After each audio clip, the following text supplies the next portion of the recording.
اسلامی جماعت کے کسی رکن کا نماز باجماعت سے غیر حاضر رہنا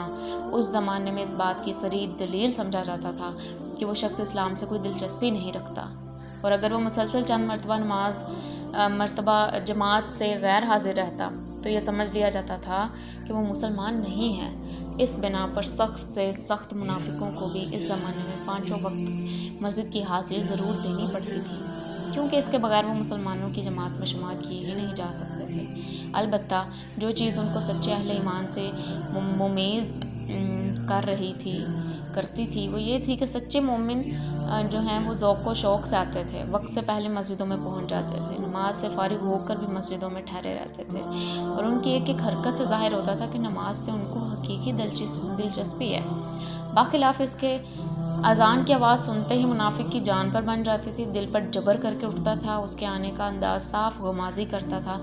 کہ آ نہیں رہا بلکہ اپنے آپ کو کھینچ کر لا رہا ہے۔ جماعت ختم ہوتے اس طرح بھاگتا تھا گویا کسی قیدی کو رہائی ملی ہے، اور اس کی تمام حرکات و سکنات سے ظاہر ہوتا تھا کہ یہ شخص اللہ کے ذکر سے کوئی رغبت نہیں رکھتا۔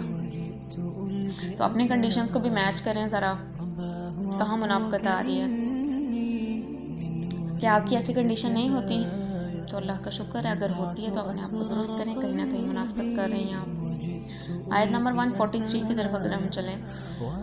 درمیان میں ڈگمگا رہے ہیں، نہ ان کی طرف ہے نہ ان کی طرف، اور جسے اللہ گمراہ کرے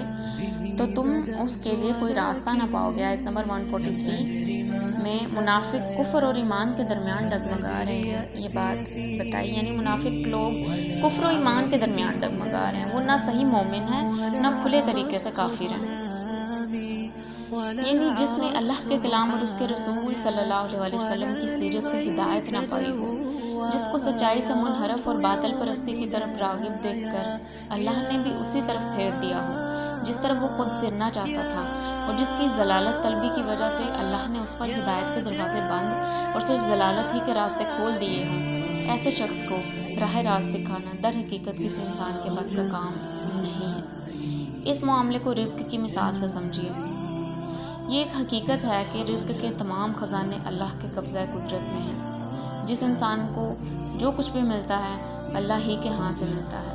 مگر اللہ ہر شخص کو رزق اس راستے سے دیتا ہے جس راستے سے وہ خود مانگتا ہو۔ اگر کوئی شخص اپنا رزق حلال راستے سے طلب کرے اور اسی کے لیے کوشش بھی کرے تو اللہ کے لیے حلال راستوں کو کھول دیتا ہے،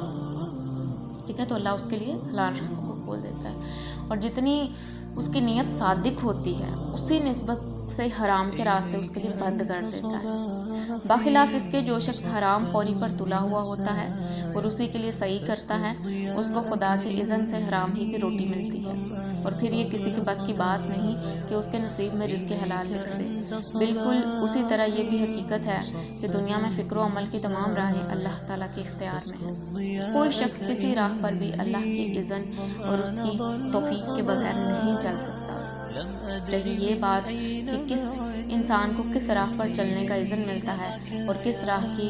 رہروی کے اسباب اس کے لیے ہموار کیے جاتے ہیں، تو اس کا انحصار سراسر آدمی کی اپنی طلب اور کوشش پر ہے۔ اگر وہ اللہ سے لگاؤ رکھتا ہے، سچائی کا طالب ہے اور خالص نیت سے اللہ کے راستے پر چلنے کی صحیح کرتا ہے، تو اللہ اسی کا اذن اور اسی کی توفیق اسے عطا فرماتا ہے اور اسی راہ پر چلنے کے اسباب اس کے لیے موافق کر دیتا ہے۔ باخلاف اس کے جو شخص خود گمراہی کو پسند کرتا ہے اور غلط راستوں ہی پر چلنے کی کوشش کرتا ہے، اللہ کی طرف سے اس کے لیے ہدایت کے دروازے بند ہو جاتے ہیں اور وہی راہیں اس کے لیے کھول دی جاتی ہیں